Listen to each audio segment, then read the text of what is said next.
আজকে আমি যে আমাদের প্রোগ্রামে এসেছি গ্রামীণ এবং গতিশিল্পী, যেখানে সেনানিবাস, বরিশাল সেনানিবাস, আমাদের সেনাবাহিনীর ভাইরা এত সুন্দর করে আমাদেরকে নিয়ে এসেছে, গাড়িতে এসেছে, মঞ্চে নিয়ে এসেছে এবং এত সুন্দর একটি প্রোগ্রাম অর্গানাইজ করেছে।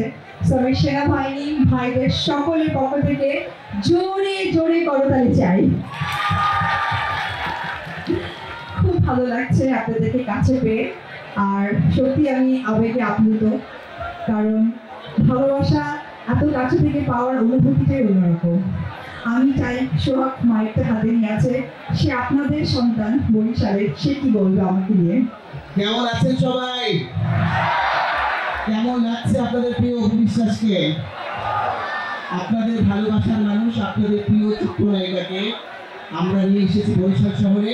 এবং আমার পক্ষ থেকে আরেকটা হাতে তালি হয়ে যাক। তোমাকে সবাই আমরা ভালোবাসি, বরিশাল না সারা বাংলাদেশ সবাই ভালোবাসে। সেই ভালোবাসা সবার জন্য তুমিও দোয়া করবা, তো আপনারাও সবাই এর জন্য দোয়া করবেন। ভালো থাকবেন, দেখা হবে আবার। আর একটি মানুষের দোয়া চেয়েই নেই, সেটা হচ্ছে আমি, আমার চলচ্চিত্র, আমার পরিবার, আমার সন্তান। আপনারা সকলেই দোয়া করবেন, পাশে থাকবেন। আসসালামু আলাইকুম।